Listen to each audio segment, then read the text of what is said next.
There is a distinct kind of pain in being underestimated. It is the look in their eyes when they dismiss your ideas. It is the tone of their voice when they speak over you. It is the silence when you walk into a room as if your presence holds no weight. They see you as weak. They see you as harmless. They see you as someone who can be ignored, pushed aside, or used. Let them. In the laws of power and the dark corridors of human psychology, being underestimated is not a curse. It is the ultimate gift. It is a weapon. When your enemy or your false friend believes you are smaller than you are, they lower their shield. They reveal their cards. They speak freely because they do not fear you.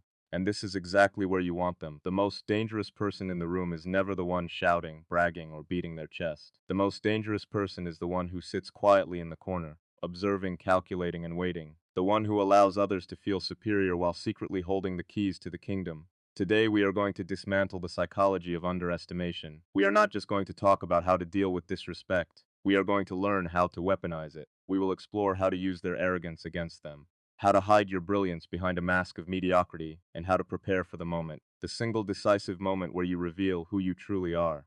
By the end of this video, you will understand why the tiger does not roar before it strikes. You will learn how to make them regret every time they look down on you. History is filled with the graves of arrogant men who underestimated their opponents. Goliath underestimated David. The Persian Empire underestimated the Greeks. The hare underestimated the tortoise. Why does this happen? Why do intelligent people make such fatal mistakes? It is because arrogance is a blindfold. When someone underestimates you, they are essentially telling you that they are blinded by their own ego. They believe their narrative so strongly that they cannot see reality. They see what they want to see.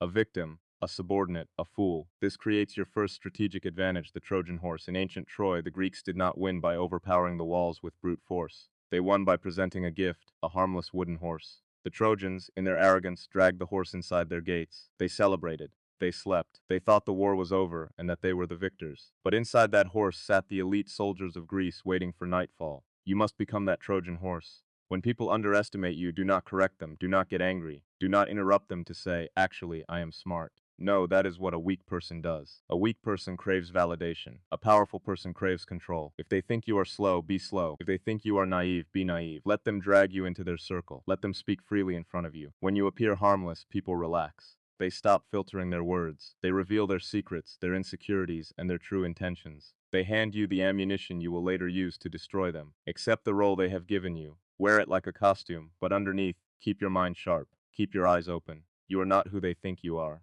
You are a spy in their camp. Robert Greene in his 48 Laws of Power speaks of Law 21, seem dumber than your mark. This is one of the hardest laws to practice because our ego wants to be recognized. We want people to know we are intelligent. We want the applause. But you must ask yourself, do you want to be right or do you want to win? Intelligence is intimidating. If you walk into a new job, a new social circle, or a business negotiation and immediately show how brilliant you are, you put a target on your back. People become envious. They become defensive. They start to plot against you because you are a threat. But if you play the sucker, if you seem a little less intelligent than you actually are, you disarm them. No one fears the fool. No one plots against the person they think is beneath them.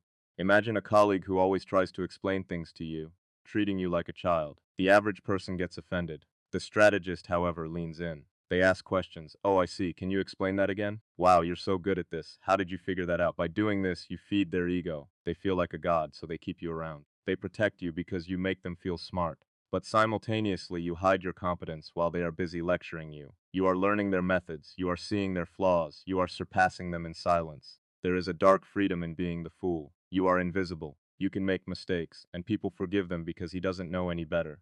You can ask sensitive questions and people answer them because he's just curious. You are gathering intel that a smart person could never access. Never be in a rush to show your cards. The longer you can maintain the illusion of incompetence, the bigger the shock will be when you finally drop the act.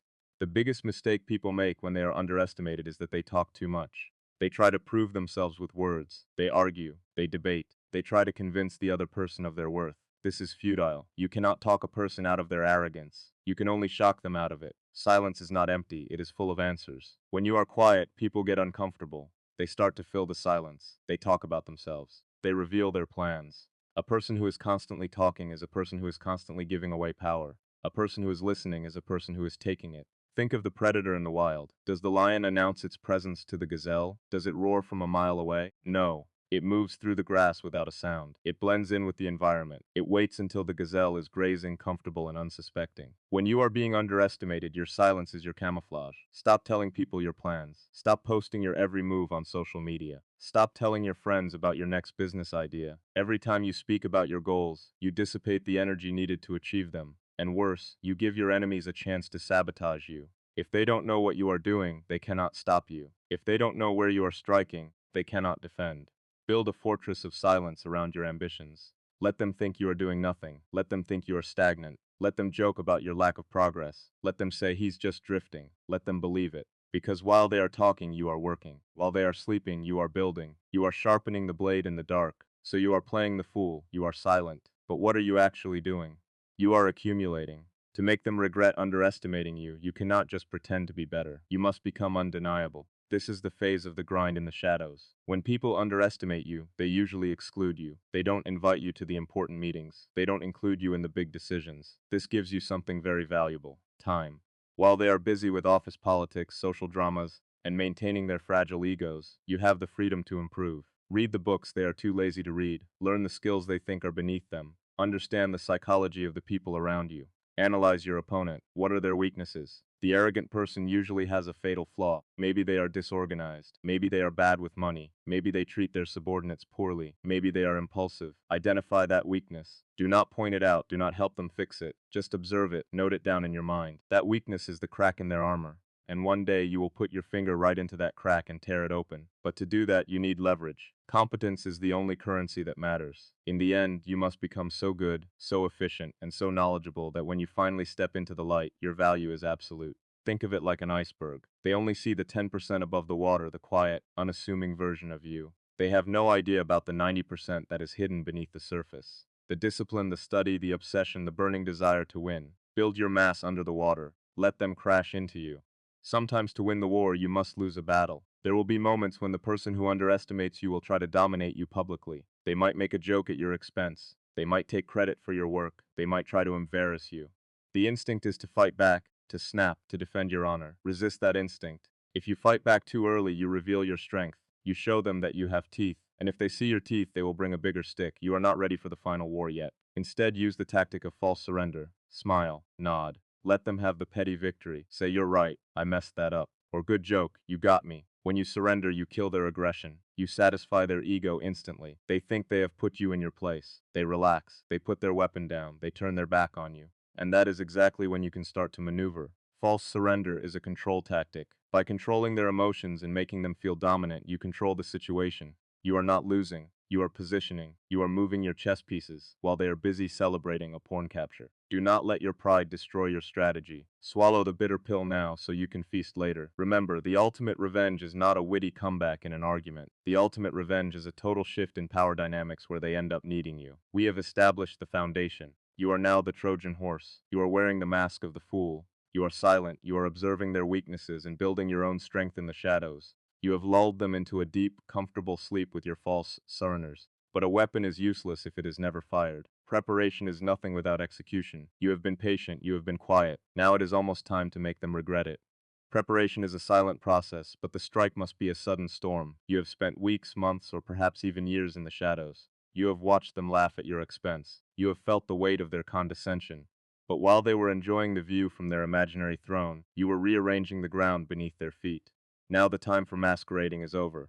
It is time for the reveal. The secret to a successful strike against those who underestimate you is timing. In the world of power, timing is everything. If you reveal your true strength too early, they will recognize the threat and move to neutralize you before you are ready. If you wait too long, the opportunity may pass. You must wait for the moment of their greatest vulnerability, the moment when their arrogance has reached its peak. Arrogance is like a drug. It makes people feel invincible. And in that feeling of invincibility, they become careless. They leave the door unlocked. They leave the safe open. They tell the one secret they should have kept. This is your opening. When you strike, you must not do it out of anger. Anger is loud, messy, and predictable. If you attack because your feelings are hurt, you are still playing their game. No, your strike must be surgical. It must be cold. It must be a logical consequence of their own mistakes. You are not getting back at them. You are simply correcting the power dynamic.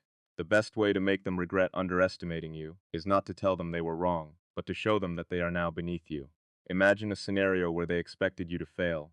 Perhaps it's a high-stakes project, a social confrontation, or a business negotiation. They have prepared for the weak version of you. They have their insults ready. They have their dismissive gestures planned. But when the moment arrives, you move with a level of competence they didn't know existed. You speak with an authority they never heard. You display a depth of knowledge they didn't think you possessed. Watch their faces in that moment. The confusion, the sudden realization, the fear. That is the sound of their reality shattering. This is the psychological checkmate.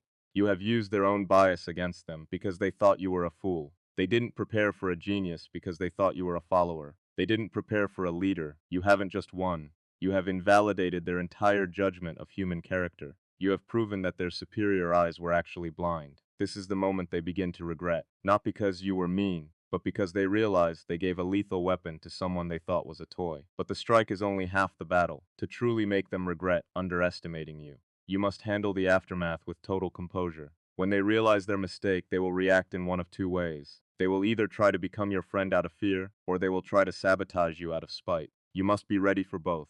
If they try to flatter you, do not be fooled. They are not impressed by your character. They are afraid of your power. Treat them with a polite, cold distance. Let them know that their earlier disrespect was noticed and that the window for a genuine connection has permanently closed. If they try to sabotage you, let them. By this point, you should have built enough leverage and competence that their puny attempts to pull you down only make them look desperate. When an elephant is bitten by a fly, it doesn't turn around to argue, it simply keeps walking. Your success is the ultimate punishment. Every time they see your name, every time they hear of your achievements, every time they see you standing in a position they thought they deserved, the regret will deepen. It will become a slow burning fire in their mind, reminding them that they lost an ally and created a superior enemy.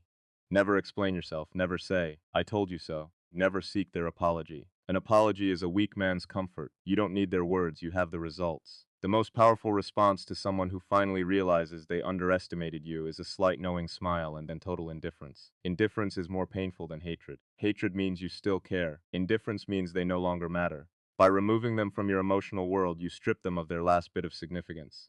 From this day forward, you must maintain this new standard. Do not return to the sucker mask once the war is won, unless you are moving on to a new target. You have established a reputation. You are now the person that people think of twice before dismissing. You are the hidden variable. You are the storm that no one saw coming on a clear day. Remember the lesson of the dark psychology of power. People do not respect those who are nice or easy to understand. They respect those who have depth, those who are unpredictable, and those who have the discipline to stay silent until the moment of impact.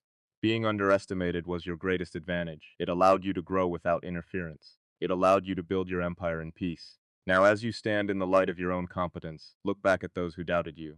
Do not look at them with malice. Look at them with the pity a king feels for a court jester who forgot his place. They didn't see you coming because they were looking at themselves in the mirror. Their regret is not your burden to carry. It is the price they pay for their blindness. You have outsmarted them. You have outlasted them. And most importantly, you have outgrown them. The game is over. You have won.